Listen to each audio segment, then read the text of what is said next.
Writer, comedian, motivational speaker, actor Peter Fogel has been doing this great show called Till Death Do Us Part, You First, which is directed by Oscar-nominated Chazz Palminteri. In this clip, we talk about how Peter got this whole thing going, and he's got quite a story.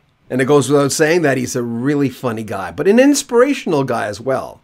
Peter Fogel on Nail Sheet. Let's start there. Peter, I'm looking on your YouTube channel, I'm going way back, and I'm going, first of all, motivational speaker guy, comic. You're right up my alley of guys I usually hang out with, where that, it's like, what happens if I press this? Oh, I can do this. I like this. I've got an interest in this. You sort of intrinsically seem to reinvent yourself, but also find roles and realize you're multifaceted, as most human beings should know. Well, about 20 years ago, I was getting tired of the comedy club circuit, and I realized I gotta get another career here, man. I'm getting older, my audiences are getting younger, and just to hold that thought, when I was 28, performing for people in their 50s, because I came up in the comedy baby boom age of Ray Romano, John, Dennis Miller. I've improvised on stage with Robin Williams. Jerry Seinfeld was in a class earlier than me. But all those comics that you love that I started on stage with. And if I was 28 and the audience was in their 50s, I go, what am I going to talk to them about? They're in their 50s.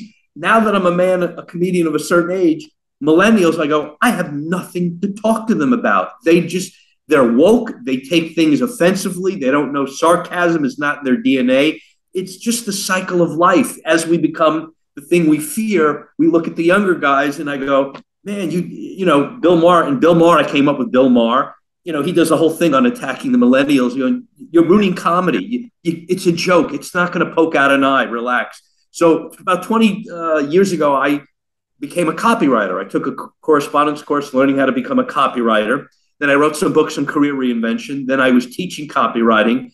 And then because I needed another skill because it's serendipitous show business. It's tough and you're getting older and the traveling and my whole show that I'm doing, Till Death Do Us Part, You First, tells my story of how a comic never found love. I didn't want to, what am I going to tell a man, Clint Eastwood says, man has to know his limitations. I have not been destroyed in a divorce, which is why I'm financially secure today. But every comic who got married and divorced 3 times would say, you did it right, man. It was not a career for somebody. What is a woman going to say to me? What?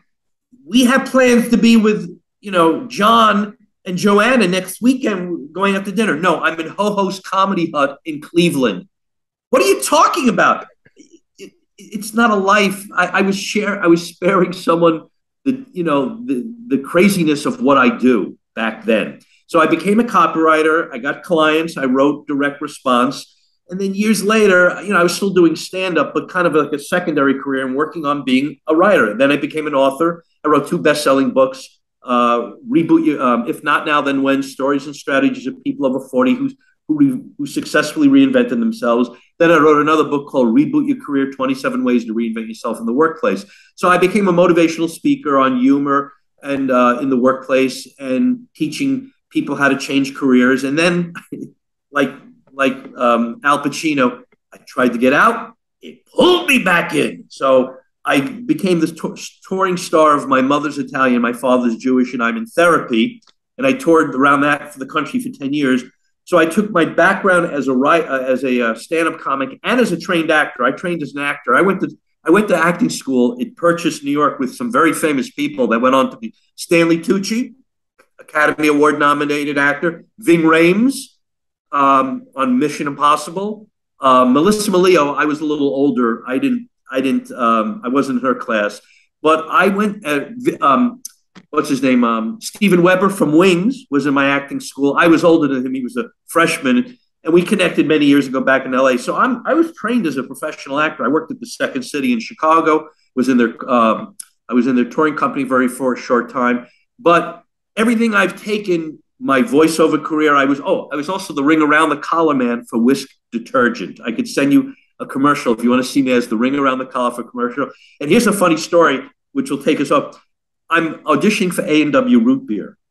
And who walks in is Mark Lynn-Baker. Do you know who Mark Lynn-Baker is, the actor? He starred in My Favorite Year with Peter O'Toole. If you remember that movie, My Favorite Year, back in the 80s. Very famous film. And he walks in, and I go, "You're Mark Lynn-Baker. Why are you auditioning for an A&W root beer commercial?" He goes, and the movie came out 2 weeks earlier. This was a major movie with Peter O'Toole. Look it up on YouTube. I go, "What are you doing auditioning for an A&W?" He says, and he had this like kind of morose look in his face. In the breakdowns, when they said we want a Mark Lynn-Baker type, I'd show up to go, "We don't want you. We want a Mark Lynn-Baker type." And I booked the commercial. 3 months later, he booked Perfect Strangers, and he was on a sitcom for 7 years. So I think he did fine. It's just it's a crazy business. It's up and down. So I wrote the show Till Death Do Us Part, You First. I don't know if the publicist told you anything of the story, but I was workshopping the show in Florida. And my buddy says, "I have a friend who wants to come to your show. Can you comp him?" I go, "Man, I'm earning a living here. Just do me a favor. Just comp this friend of mine." Well, that friend was Chazz Palminteri, the star of A Bronx Tale, the man who was discovered by Robert De Niro. And he walks into the lobby, and I had a killer show that night, and we shook hands, and he goes, "Wow, that audience really loved your show." And I just kind of said, "Really? I'm looking for a director," not thinking he would want to do it. He goes, "You got it. I'm going to be a director." And it was like, and Chazz always says, De Niro helped me. Chazz over the last 30 years has maybe directed 3 other one-man shows. I'm one of them. So, and we just started working. He trimmed it. He has a great eye. His Bronx Tale went into become, so it's the only solo show to become a movie and a Broadway musical. And Chazz actually starred in the musical on tour and in Broadway. I mean, so I got lucky. Every once in a while, don't forget, for every Ray Romano, and I came up with Ray Romano, there are guys like me. I've been on Evening at the Improv. I did many TV shows. So, I've been on, people have seen me on television, sitcoms. I was audience warm-up on many sitcoms. I was in the movie Teen Wolf 2. I did a few things, but there's nothing like live theater and being in touch with the audience. And then when Chazz saw, he just happened to be there. I don't know. But wasn't he a guest on your radio show years ago? Wasn't he? Was he not? Or yeah, he did. Yeah, when I had a podcast years ago, he was actually a guest on it as a favor to me, and that's when we started working together. And we thought now is the time to bring the show to off Broadway because I've been touring with it. In fact, I did it in the last show I did before COVID was at the Regent Theater in Arlington, Massachusetts, and the owner of the theater says, "Congratulations, you're the last show we're doing," and then they closed for COVID. So this COVID really knocked everybody out, but I feel more people coming out. They want to laugh again. If you want 80 minutes of nonstop laughs and watching me actually act on stage with Chazz. Now, in the original version, I had videos. Chazz took them out. We streamlined. The voice of my conscience was Morgan Freeman. He says, "You know what? I'm going to be the voice of your conscience. It'll be a show within a show. They're coming to see a show directed by Chazz, but I'm going to be your conscience." And I'm going to the audience, "I can't believe my director's in my head now." So the audience really took to it. They really love hearing his voice. And I'm acting with Chazz Palminteri every night I'm on stage doing the show. I like what you say. Bachelor comes home, looks in the fridge, goes to bed.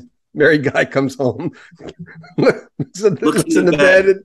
Goes to the fridge. But that's the beauty of working with Chazz. He's been married 30 years. So we would compare notes, and I would tell him things. See, Chazz has been married so long, he didn't even find his wife on the internet. It was serendipitous through friends. They actually met at church. It was like meant to be. They were both religious, Catholic.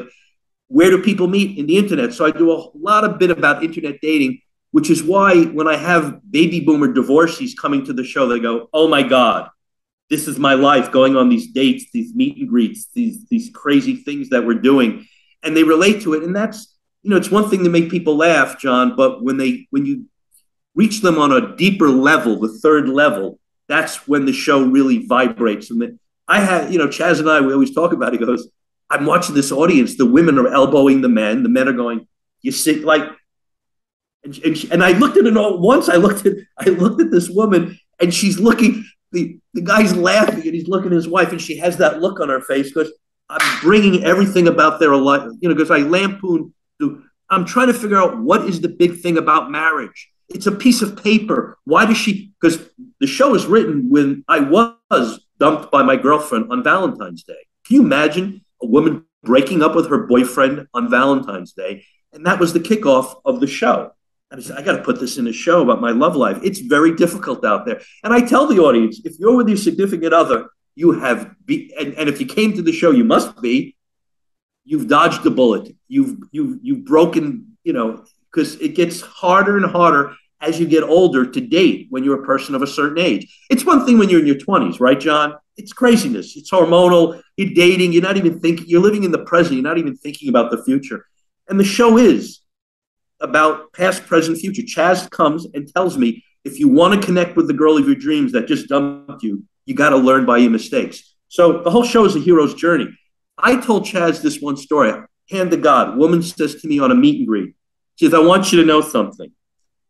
Right off the bat, for the police, I'm a person of interest in my ex-husband's death. Excuse me? But I didn't do it. But you know how it is. They always go back to the spouse to see what happened. They do that. That's what they do. There's an ex-husband that dies under mysterious circumstances. He was drunk. He fell down the stairs. They think I pushed him, but I didn't. Then she started going back and eating her shrimp scampi. And I just said, I gotta use this in an interview. And these are the stories. We'll have more from Peter Fogel in the next couple of days. Make sure you comment on our videos, subscribe to our channel, and share our videos. I'm John Beaudin. It's Nail Sheet.